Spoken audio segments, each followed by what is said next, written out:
Olá, seja bem-vindo para mais uma das nossas lições. Essa aqui já é a penúltima lição da nossa revista Tome Conta de Si Mesmo. A lição de hoje é a lição 15, O Céu é o Limite. A base bíblica se encontra em Romanos 11, nos versículos 33 ao 36.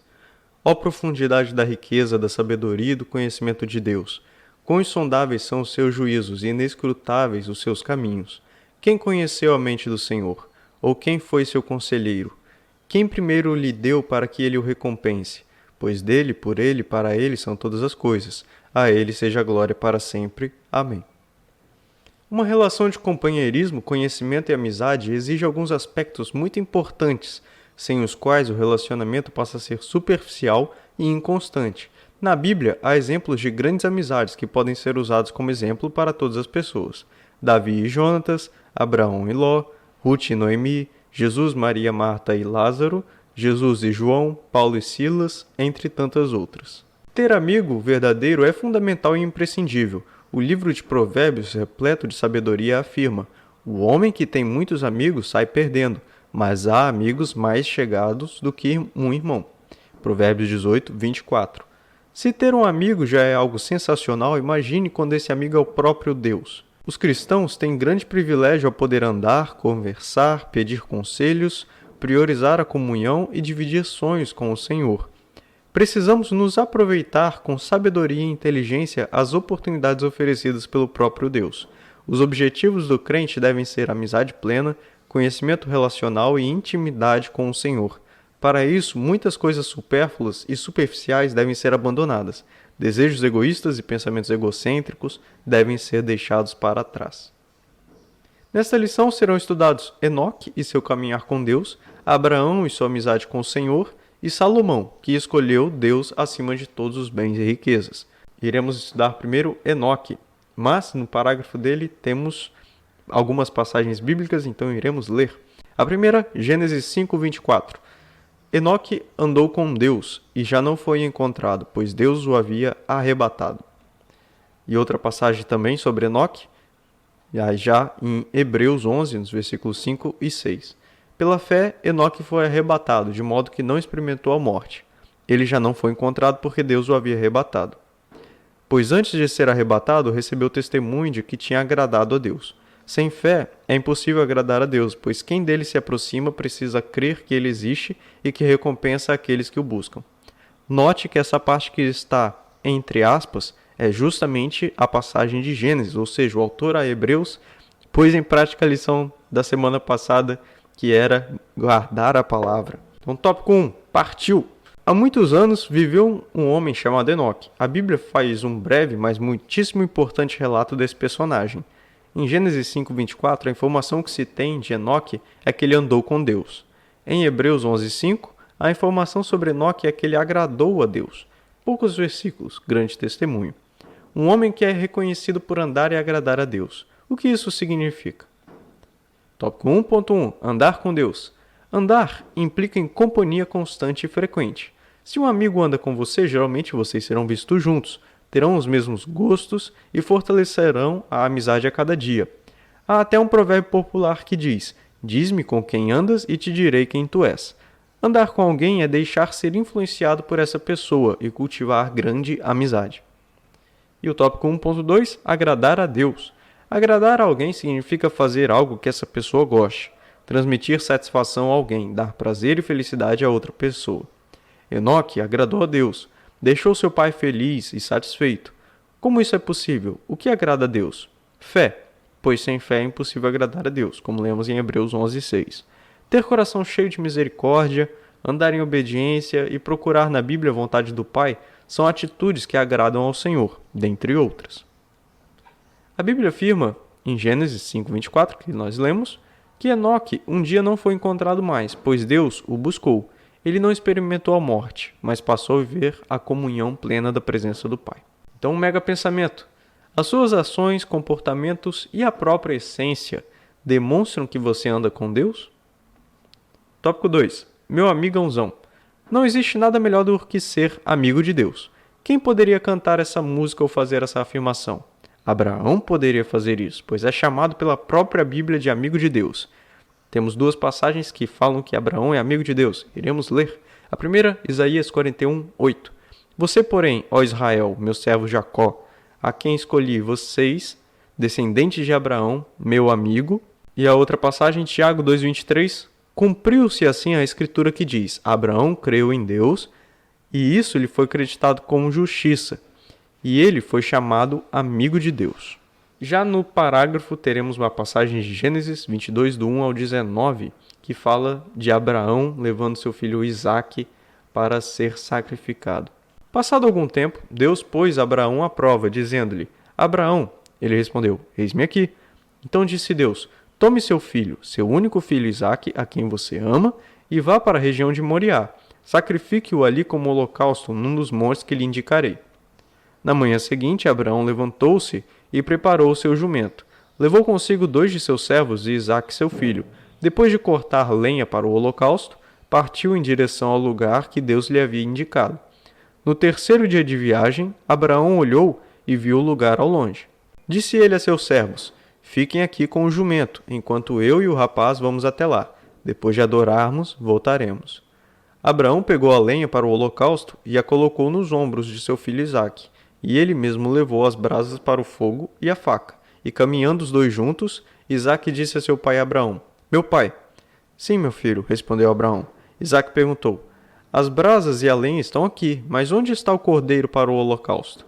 Respondeu Abraão: Deus mesmo há de prover o cordeiro para o holocausto, meu filho. E os dois continuaram a caminhar juntos. Quando chegaram ao lugar que Deus lhe havia indicado, Abraão construiu um altar e sobre ele arrumou a lenha. Amarrou seu filho Isaque e o colocou sobre o altar, em cima da lenha. Então estendeu a mão e pegou a faca para sacrificar seu filho. Mas o anjo do Senhor o chamou do céu. Abraão, Abraão, eis-me aqui, respondeu ele. Não toque no rapaz, disse o anjo. Não lhe faça nada, agora sei que você teme a Deus, porque não me negou seu filho, o seu único filho. Abraão ergueu os olhos e viu um carneiro preso pelos chifres no arbusto.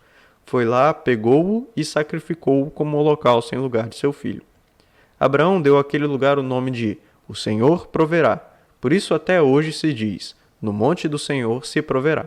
Pela segunda vez o anjo do Senhor chamou do céu a Abraão e disse: Juro por mim mesmo, declara o Senhor, que por ter feito o que fez, não me negando seu filho, o seu único filho, esteja certo de que o abençoarei e farei seus descendentes tão numerosos como as estrelas do céu e como a areia das praias do mar. Sua descendência conquistará as cidades dos que lhe forem inimigos, e por meio dela todos os povos da terra serão abençoados, porque você me obedeceu. Então voltou Abraão a seus servos e juntos partiram para Berseba, onde passou a viver. Abraão foi chamado por Deus para deixar a terra onde vivia e fazer uma viagem sem destino definido. O mais incrível é que ele obedeceu. Abraão, depois de receber a maior bênção de sua vida, um filho, foi convocado por Deus a oferecer Isaque como sacrifício. Ele obedeceu novamente. Abraão, quando soube que seu sobrinho Ló seria destruído juntamente com a cidade cheia de pecado, ficou muito triste e orou intimamente ao Senhor. Essa amizade entre o pai e Abraão é tão espetacular que no momento em que Deus desejava destruir Sodoma, a cidade de Ló, antes de fazer qualquer coisa disse: Esconderei de Abraão o que estou para fazer? Essa passagem de Gênesis é praticamente isso mesmo. Deus contava para o amigo seus planos, o que iria acontecer. É o mesmo que um amigo que tem um plano e chama você em um canto para contar o que pretende fazer, antes de falar para qualquer outra pessoa ou de colocar em prática os próprios pensamentos. E Gênesis, como eu falei, é praticamente a mesma coisa, só acrescenta que ele: Então o Senhor disse: Esconderei de Abraão o que estou para fazer? Sensacional! Abraão ficou sabendo dos planos de Deus antes de eles serem realizados. Deus é um ser infinito, mas que se deixa conhecer pelos amigos. Quanta intimidade, quanto companheirismo. Outro mega pensamento. Dentre as qualidades e características de uma amizade sincera, quais estão presentes em sua amizade com Deus? O que falta para usufruir a amizade sincera com o Pai?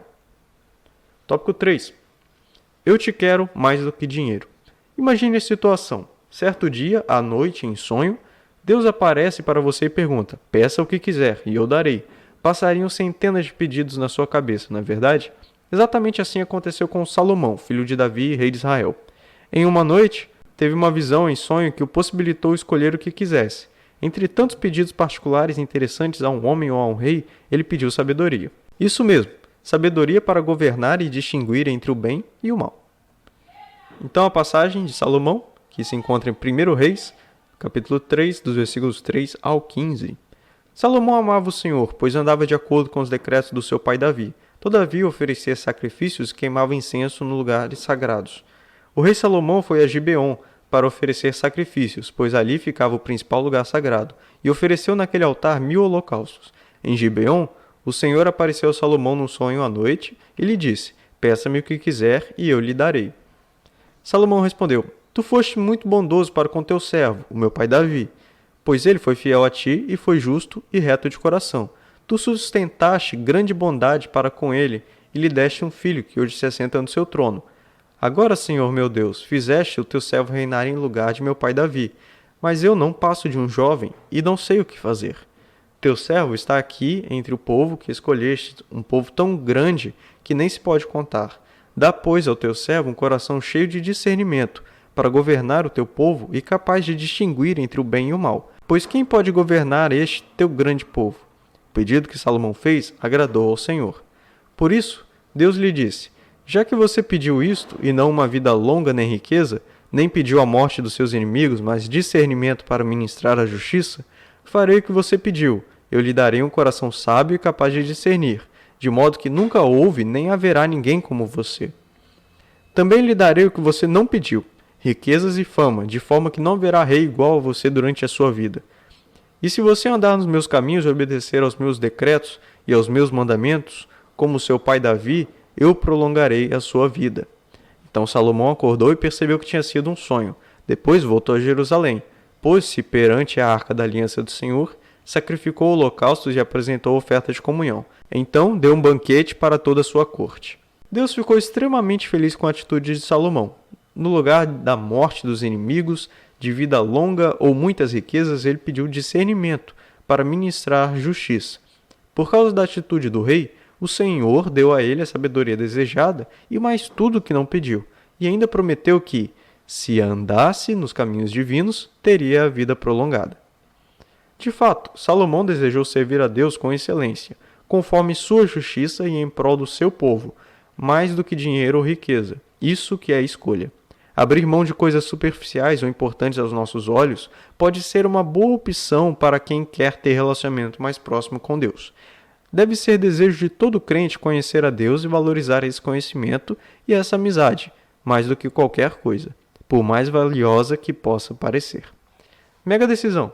Existem na Bíblia duas passagens muito bonitas, escritas em tempos bem distantes, uma da outra, por duas pessoas diferentes em um contexto com poucas coincidências. Um trecho escrito pelo apóstolo Paulo na carta aos Romanos e a outra escrita pelo profeta Isaías ao povo de Israel. Então, primeiro, Paulo falando: ó profundidade da riqueza, da sabedoria e do conhecimento de Deus. Quão insondáveis são os seus juízos e inescrutáveis os seus caminhos. Eu sei que você lembrou que já lemos essa passagem, que é a nossa base bíblica. E a outra, Isaías: busquem o Senhor enquanto é possível achá-lo, clamem por ele enquanto está perto. Isaías, capítulo 55, versículo 6. O primeiro texto leva a pensar na grandiosidade de Deus, na sua infinitude e grandeza diante de toda a sua criação. Sua sabedoria é rica e profunda, seus juízos impossíveis de serem conhecidos e impenetráveis seus planos. Diante de um Deus tão grande, cabe a nós andarmos diariamente com ele para poder conhecê-lo, abrindo mão do que for preciso para isso. O segundo texto bíblico leva a pensar, assim como em Israel antigamente, que o dia de buscar essa amizade íntima e relacional com Deus é hoje, é agora. Não se deve deixar para amanhã ou para o futuro ou para quando for mais velho ou casado. Aproveite o hoje, entregue ao Senhor os melhores dias de sua vida. Busque-o enquanto podemos achá-lo. E o mega desafio: em oração silenciosa, pergunte a Deus o que tem afastado você de uma amizade sincera, de um andar diário com Ele ou de uma escolha irrestrita por Ele. Se for necessário, escreva tudo em um papel. Ore e se comprometa a abandonar as atitudes listadas para que sua intimidade com Deus seja melhor a cada dia. E essa foi a lição, espero que você tenha entendido. Lembrando que a nossa próxima lição vai ser já a nossa lição final da nossa revista aqui, está chegando ao fim. Um forte abraço e até mais!